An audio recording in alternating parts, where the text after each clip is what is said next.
Barat Dapil Jabar 1, Kota Bandung dan Kota Cimahi, Bapak Rafael Situmorang SH beserta jajarannya. Yang terhormat Ketua RW 07 Kelurahan Majalengka, Kecamatan Rancasari, Bapak Iwan Rismawan beserta staf. Yang terhormat Ketua PAC PDI Perjuangan Kecamatan Rancasari, Ibu Vivi Saadia beserta jajarannya. Yang terhormat Bapak dan Ibu Ketua RT 01 sampai dengan RT 08 beserta staf. Yang terhormat Ketua PKK RW 07 Ibu Lucy Andalusiana beserta jajarannya. Yang terhormat seluruh tokoh masyarakat RW 07 dan yang saya cintai para pemuda-pemudi Karang Taruna unit RW 07 serta seluruh hadirin yang berbahagia. Sambutan anggota DPRD Provinsi Jawa Barat Dapil Jabar 1, Kota Bandung dan Kota Cimahi.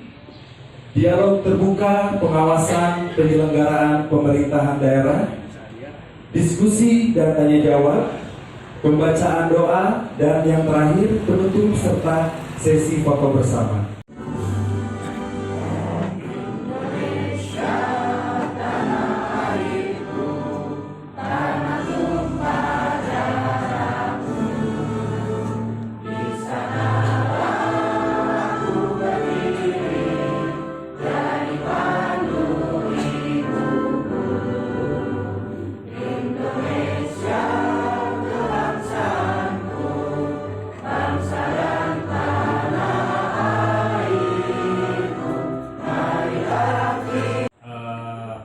Pembuat peraturan daerah ya, anggota.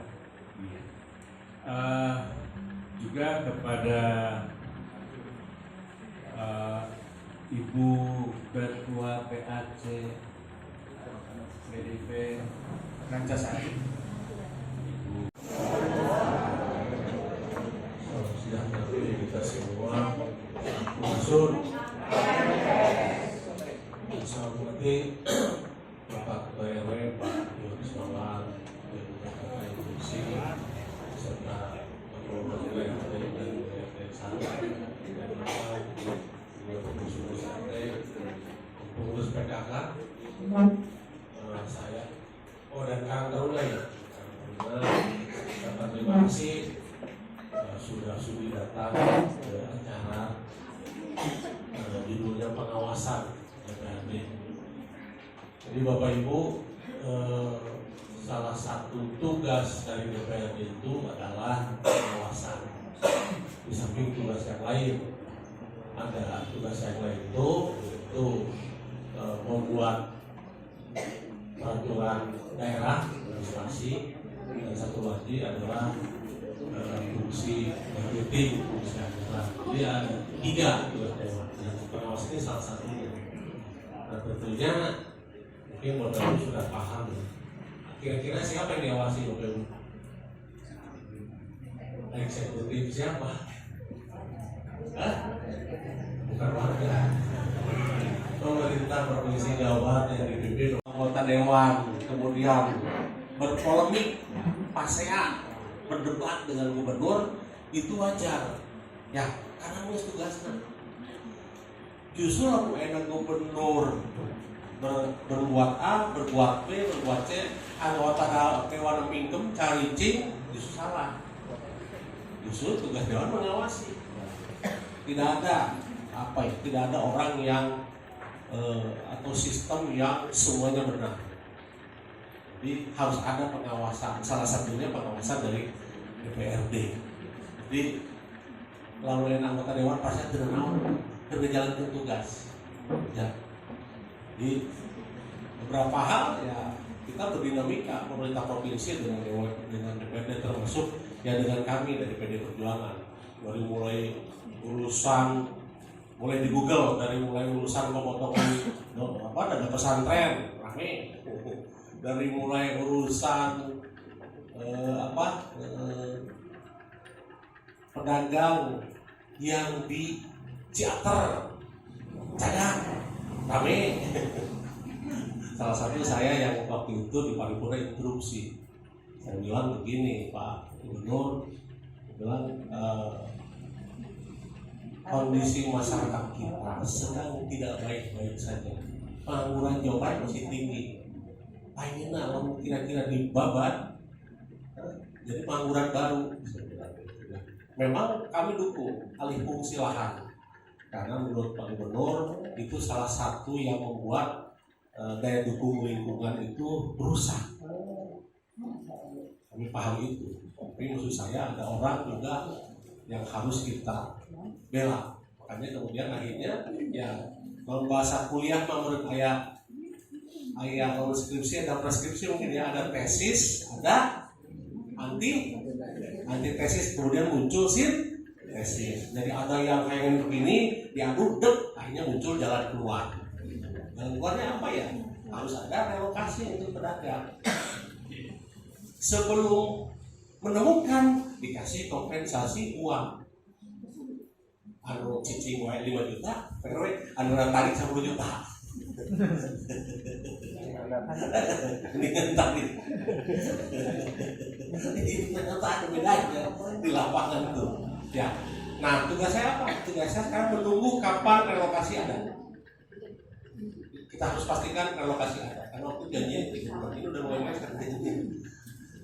Jadi itu. Nah, kami kritik keras. Karena bagi kami anak itu jangan stereotip anak nakal.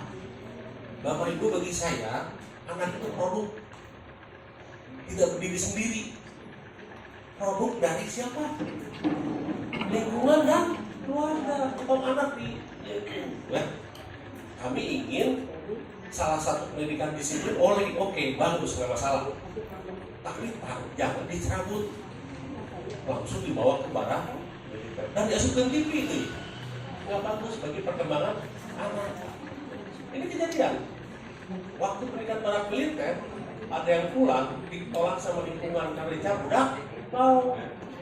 Ya, nah alhamdulillah sekarang konsep itu diperbaiki. Sekarang namanya pendidikan Pancawaluya. Pancawaluya.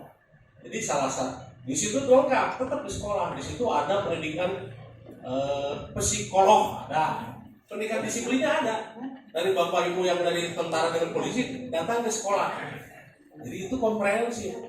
Jadi, tidak hanya urusan kedisiplinan, tapi ada psikotesnya, ada psikologinya, ada konseling juga. Ya, jadi komplit. Jadi kami sepakat kalau pendidikan Pancawaluya itu bagus, dan itu sudah mulai sekarang. Pendidikan Pancawaluya di sekolah-sekolah. Nah, Bapak Ibu kan punya janji politik ya. Janji politik, ada yang tahu nggak janji politiknya apa aja? Nah, itu nggak apa nih janji politik nggak apa gitu.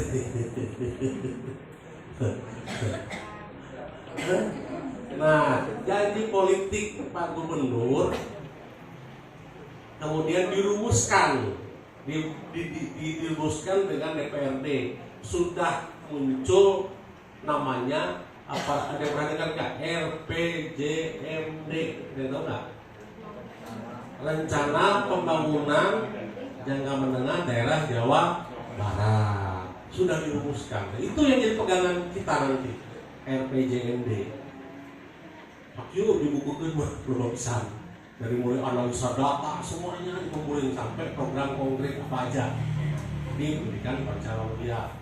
Kemudian apa? Kemudian beliau fokus pada pembangunan infrastruktur terutama di jalan provinsi. Sakio 5 triliun.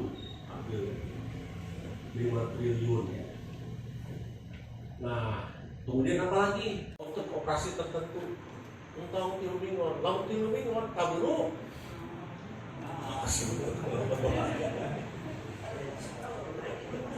Kaburu apa ya? Itu nambahlah stadiumnya gitulah. Stadium akhir. Nah, makanya kita ingin nanti jadi anggarannya disimpan di Dinas Kesehatan supaya Dinas Kesehatan mendorong dari dokter umum dan jadi dokter spesialis. Kita sudah masukkan itu di RPJMD. Nah, tugas saya apa? tugas saya selanjutnya mengawal janji itu per tahun. Jadi itu RPJMD ini program 5 tahunan. Nanti di breakdown dalam program setahun gitu loh. Nah, kemudian apalagi? Kemudian kita juga mengatasi kesenjangan, rendahnya tingkat lama sekolah di Jawa Barat. Kita ingin ditambah RKB, ruang kelas baru. Kemarin Pak Gubernur membuat gebrakan luar biasa. Gebrakannya apa? Setelah PPDB ada namanya PAPS dengan PAPS. Jadi upaya pencegahan anak putus sekolah. Bagus tindakannya, tapi sekolah kadang-kadang tesnya nambahan murid satu kelas jadi sekitar 40 lebih. Akhirnya turunan lieur kunaon sakelas wae 30-an geus ya komo deui 40. Jadi ini menurut hasil riset orang-orang pendidikan tidak akan berjalan dengan baik suasana belajar dan mengajar. Outputnya tidak baik. Makanya kita dorong agar secepatnya menambah ruang kelas baru supaya yang 40 lebih ini nanti dipecah di kelas 2. Dipecah. Contohnya 42. Nah, kita pecah yang satu kelas 12 orang itu nambah kelas baru. Makanya dipercepat supaya tahun depan mereka ini tidak sedap di kelas lah. Supaya tidak yang tidak ideal ini bisa jadi ideal. Nambah kelas barunya. Jadi tidak buat sekolah baru. Buat sekolah baru kan habis deui gitu. Ngangan lahannya. Lahan kudu dibebaskeun. Mau kayak lahan eueuh. Nah, makanya kemungkinan langkah yang diambil adalah menambah ruang kelas baru. Asalnya contoh paling cakap SMA saudara. SMA 2 hiji contohnya biasanya seangkatan nerima 10 kelas, tahun depan mah harus 11 kelas tambah.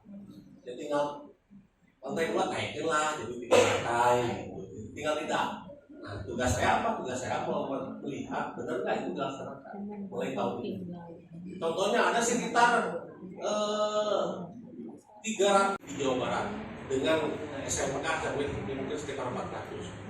Tugas saya apa? Tugas saya 400 ini terlalu langsung dianggarkan setahun kan terlalu berat, makanya di breakdown jadi 5 tahun. Berarti sekitar 1 tahun 80 sekolah. Tahun benar. Jadi saya kita butuh kepada Sunama. Dia butuh 55 triliunnya dengan jalan. Kemudian nyeun PJU pendidikan kan awis oke 20% dari APBD itu. Kesehatan kita bayar nominal UHC, pernah nggak UHC Bapak Ibu? UHC kota kabupaten itu setengahnya dibayar oleh provinsi. UHC teh di setengahnya dibayar oleh provinsi Jawa Barat, termasuk kota Bandung. Nah itu beratnya anggaran tahun ini karena dipangkas. Mungkin pemerintah provinsi pusat punya program yang langsung juga memang untuk masyarakat Jawa Barat juga, tapi uangnya langsung dikelola oleh pusat. Contohnya uang gratis, itu kan dari pusat. Uang gratis kan anggarannya lumayan gede, jadi ya copot untuk daerah lah. Kemudian bentar lagi ada namanya koperasi desa. Nah, Bapak Ibu, apalagi itu janji yang kita usulkan. Tadi udah sekolah udah. Nah, yang ketiga, saya salah satunya adalah orang yang mendorong Perda nomor 5 tahun 2023. Perda tahun itu Perda intinya adalah jaminan sosial ketenaga kerjaan di Jawa Barat. Dan sospek konkret nama BPJS ketenaga kerjaan. Nah, berdasarkan data itu di Jawa Barat baru 12% lebih yang punya BPJS ketenagakerjaan. Yang informal hampir 90%. Yang formal itu maksudnya pegawai negeri, ASN lah, ASN, pegawai buruh yang punya buruh pabrik, gitu. Perusahaan itu 90% hampir, belum 100% tapi hampir 90%. Nah, yang informal itu jauh, 80%, 87 sekian lah, 12 sekian, 87 sekian, belum punya. Jadi yang 12% siapa itu? Yang 12% baru contohnya adalah Bapak RT, Bapak RW, terus jadi udah komplit. Bapak RT, RW sudah ada. Sekarang gober sudah ada. Tapi yang lainnya belum. Nah makanya di kita, saya buat Perda nomor 5 tahun 2023 adalah fungsinya fasilitasi pemerintah provinsi untuk bayar BPJS pemerintah mah. Siapa yang pekerja rentan kita harus bayarkan. Pekerja rentan penghasilannya itu colek, tukang sebelah, tadi tukang parkir, online, nah itu buat masjid itu masuk. Hah? Macul sawah sorangan mah tuh dua. Ayeuna mau bos atuh. Ayeuna bos macul sawah sorangan. Nah, kalau buruh tani masuk. Dia macul untuk orang lain. Nelayan, nah masuk. Di Perda itu pemerintah provinsi wajib memfasilitasi bayar BPJS untuk pekerja rentan. Rentan ya, artinya penghasilannya lucu colek. Tapi lawan ahli IT meskipun dia tidak bekerja di perusahaan tapi dia buat program segala macam jago ya itu nggak perlu. Karena tidak rentan penghasilannya jadi satu proyek bisa ratusan juta. Tapi yang itu tadi. Nah di Perda itu saya yang buatnya Perda 5 tahun 2023 itu fasilitasi. Nah, kita sudah dukdak. Nah Pak DM kemarin terakhir setelah demo yang ramai di gedung sate, akhirnya melakukan. Tinggal di YouTube nah. Nelayan ojek kami bayar. Cuman ini ternyata dari di 10,8 juta pekerja informal di Jawa Barat jumlahnya ada 10,8. Yang baru di cover hanya 1 juta orang tahun ini. 1 juta orang. Berarti 9, sekian belum. Jadi Pak KDM berharap kota kabupaten juga nambahan. Gitu loh. Kota kabupaten. Yang provinsi 1.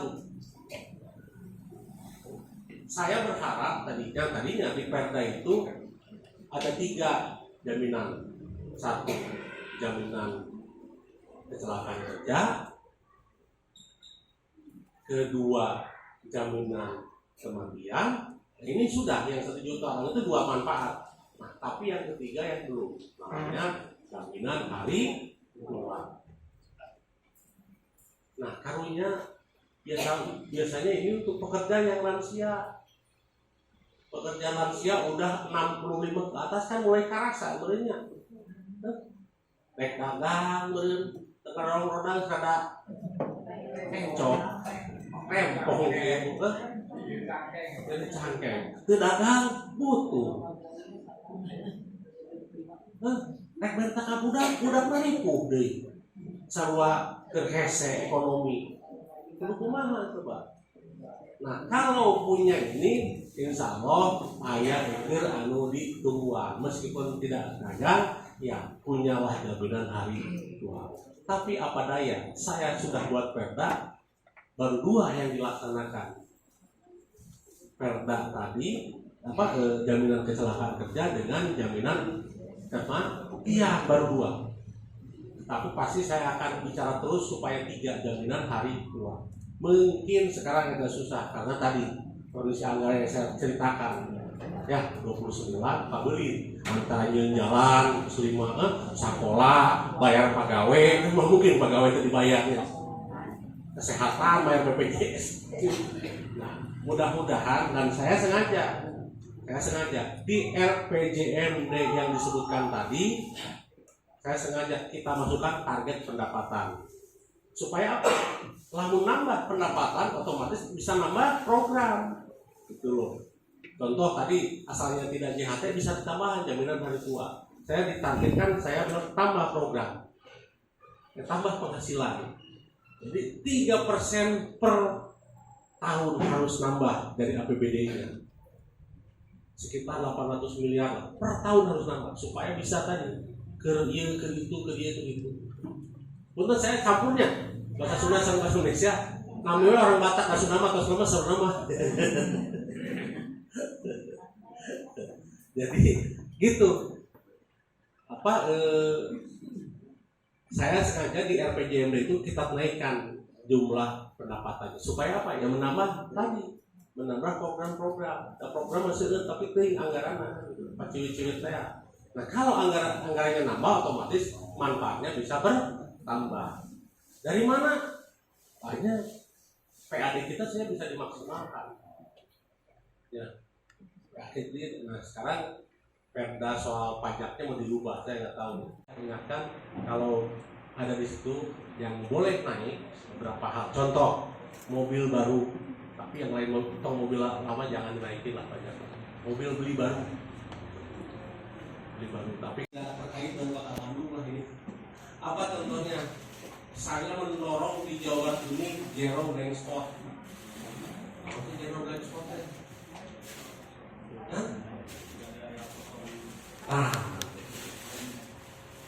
Nol jaringan internet dan penyiaran. Nol. Jadi lalu orang Garut kalau di gunung nggak WA aja kan, belum bisa lebih. Turun naik gunung lah, baru bisa lebih.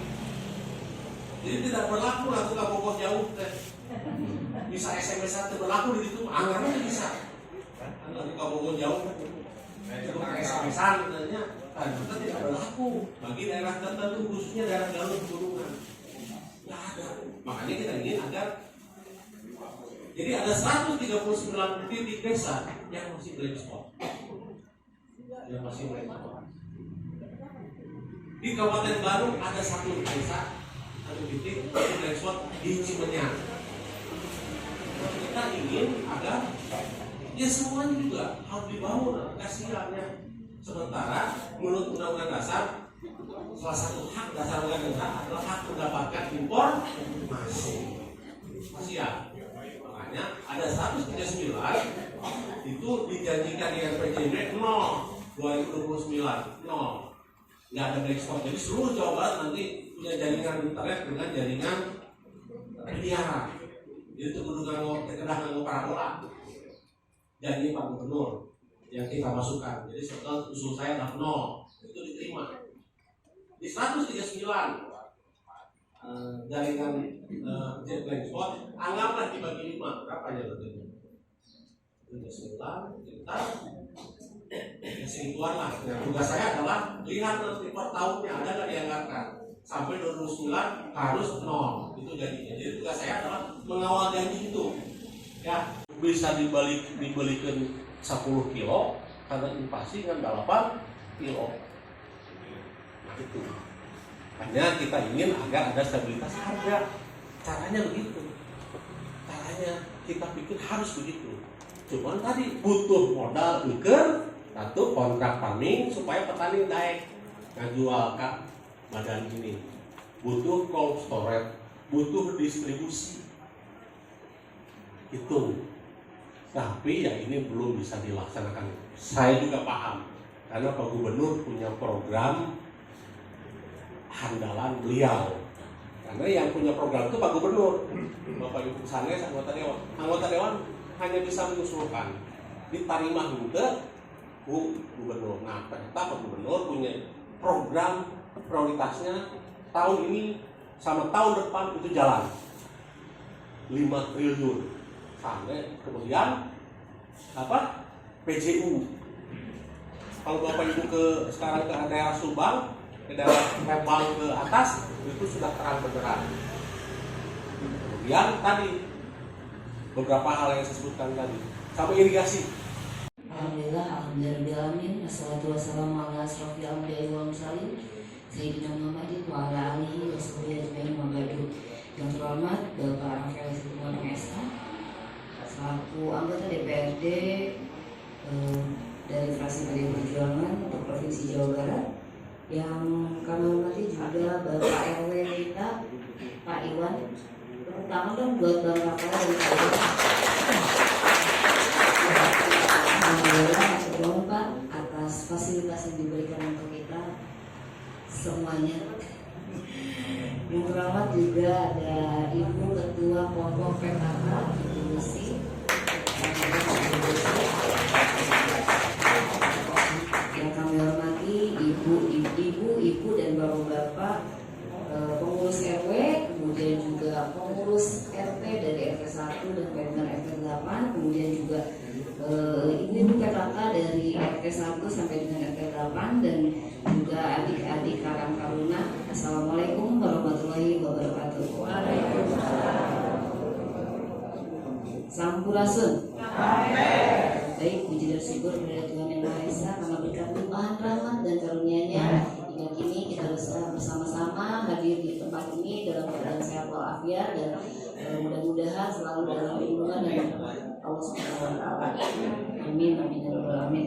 Baik, Bapak Ibu sekalian, selanjutnya saya koordinasi sama Pak RW. Mungkin itu untuk dari TPI. Dan satu lagi mungkin kalau tadi Ibu Bapak sudah, Ibu Bapak sudah diwakili sama Pak RW, mungkin dari Karang Taruna ya? Ada yang disampaikan? Selamat pagi Bang Rafael dan Assalamualaikum warahmatullahi wabarakatuh untuk keluarga RW 7. Jadi Bang, kami dari Karang Taruna Unit RW 7 ada beberapa hal yang ingin juga kemudian kami sampaikan dalam program yang diadakan hari ini, itu pengawasan penyelenggaraan pemerintahan, yang dimana kami Karang Taruna Unit RW 7 sangat menyadari terhadap Bapak Gubernur kita hari ini dalam gerakan-gerakan yang diinisiasinya ataupun program-program yang kemudian sedang terlaksana ataupun akan dilaksanakan di kemudian hari selalu menuai polemik di masyarakat begitu Pak. Nah, yang kami kemarin sempat diskusikan di internal Karang Taruna kami begitu dengan teman-teman perihal gerakan donasi 1.000 sehari itu Bang, yang memang kami rasa itu yang harus juga Bang Rafael atau kemudian teman-teman DPRD Provinsi coba untuk perhatikan dan juga lebih melihat kepada arah kebijakan itu seperti apa orientasinya. Karena kalau kemudian orientasi daripada Pak KDM ini untuk bisa membantu fakir miskin ataupun orang-orang yang kemudian membutuhkan, secara konstitusi kan sudah diamanatkan kepada negara begitu Bang. Dalam pasal 34 ayat 1 Undang-Undang Dasar 1945 bahwa negara wajib merawat fakir miskin. Nah, ketika hari ini misalnya Pak KDM coba untuk membuat gerakan tadi, oke, misal warga diamanatkan ataupun kemudian dorong untuk melakukan gotong royong prinsip daripada Eka Silanya Soekarno begitu Pak. Nah, dalam hal ini kami rasa akhirnya Pemprov melalui KDM lepas tangan ataupun cuci tangan untuk tidak merawat fakir miskin karena membebankan perawatan tadi ke masyarakat pada akhirnya. Nah, kenapa tidak kemudian Pak KDM ataupun kemudian bersama DPRD melihat bagaimana arah Provinsi Jawa Barat untuk bisa merawat fakir miskin yang kemudian diakomodir oleh Pemprov itu sendiri. Dan kami Karang Taruna Unit RW 7 sendiri Bang, izin juga memperkenalkan bahwa kami tidak hanya saja tadi ini disampaikan oleh Pak RW sebagai Karang Taruna yang gugur tugas untuk menjalankan kegiatan rutinan Pak, tapi kami mencoba untuk bertransformasi menjadi Karang Taruna, menjadi wadah yang bisa mengembangkan potensi kader-kader pemuda-pemudi di RW 7. Sekian, terima kasih.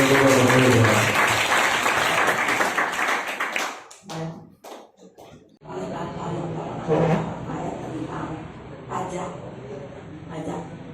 Saya mungkin mengajukan untuk disampaikan kepada Bapak KDM untuk para lansia, meskipun misalnya belum bisa menggratiskan PBB se-Jawa Barat, lansia ada dulu, PBB-nya digratiskan. Ya tentu yang punya apa lansia, tapi lalu lansia anak naik ibunya Heru Tanjung ya nggak bisa tuh.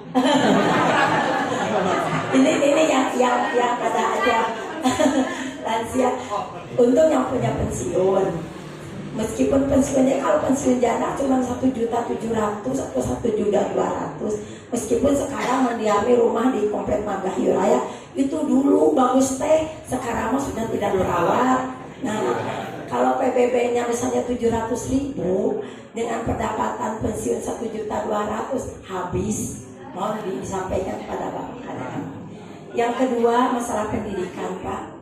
Alhamdulillah saya sangat mendukung dengan adanya donasi dan menggratiskan dan menambah kuota untuk SMP negeri. Hanya meskipun kita pengawasan ke atas, dari atas juga mungkin ada anggota DPR yang menangani tentang pendidikan. Ini ada sekolah dasar yang favorit. Sebetulnya tidak ada yang sekolah favorit. Favorit itu difavoritkan oleh warga, oleh masyarakat atau oleh orang tua. Kebiasaan yang dulu masih dilaksanakan. Saya tidak akan menyebut sekolahnya. Meskipun dari Pak KDM itu digembor-gemborkan bahwa sekolah itu tidak ada boleh berhutang, tidak boleh ada piknik, tapi sekolah itu sekarang masih pembiasaan itu masih. Tapi saya tidak mau disebut sekolahnya. Mohon pengawasan dari atas untuk ke sekolah lebih ketat lagi. Meskipun ada contoh-contoh kepala sekolah yang sudah dipecat masalah itu, tapi masih ada, Pak. Meskipun sedikit, karena sekarang dengan adanya donasi dan batas usia, ke sekolah favorit itu yang miskin pun bisa masuk karena donasi itu. Nah, yang menjerit itu yang miskin. Saya suka mendengar, aduh udah uang lagi, uang renang lagi, uang hadir deui. Nah itu mohon diawasi. Itu saja mungkin, Pak. Terima kasih. Assalamualaikum warahmatullahi wabarakatuh. Bapak Ibu yang sudah memberikan tanggapan, masukan dan usulannya, termasuk juga Pak RW. Saya jadi berarti RW sini sebenarnya progresif. RW revolusioner.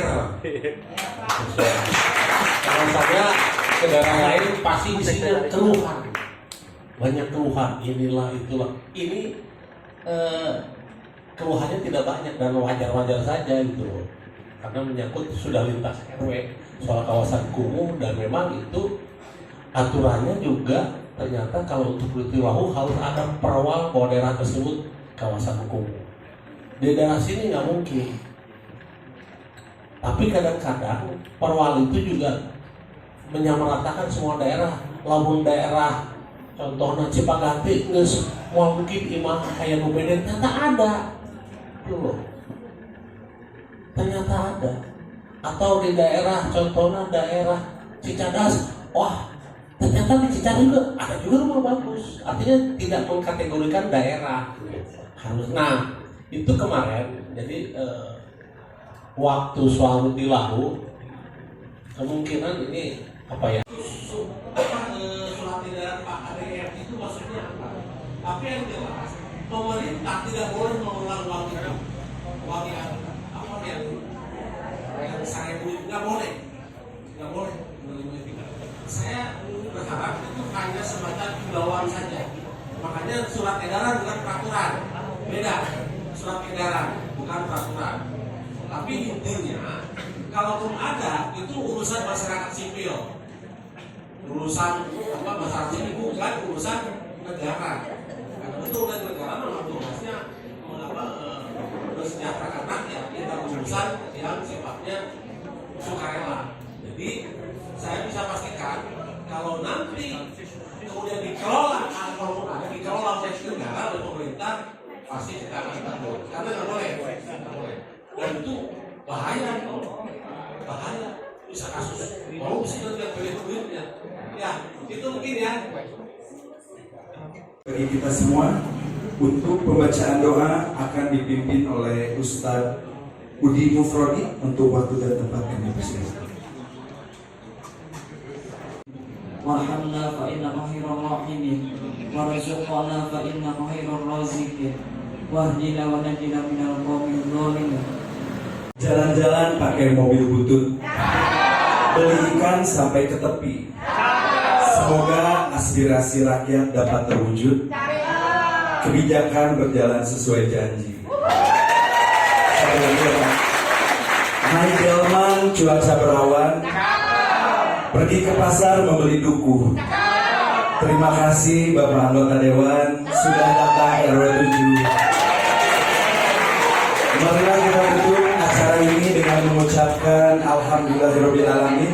Saya Jadi Ginanjar selaku MC di acara ini memohon maaf sebesar-besarnya jika ada tutur kata dan bahasa yang kurang berkenan. Dan saya juga mewakili pengurus dan seluruh warga RW 07 mohon maaf kepada Bapak Rafael Situmorang SH dan jajarannya jika dalam penyambutan di acara ini masih jauh dari kata kesempurnaan. Akhir kata saya ucapkan banyak terima kasih. Wabillahi taufiq wal hidayah. Wassalamualaikum warahmatullahi wabarakatuh. Untuk selanjutnya dan kemana-mana ada sesi Oke.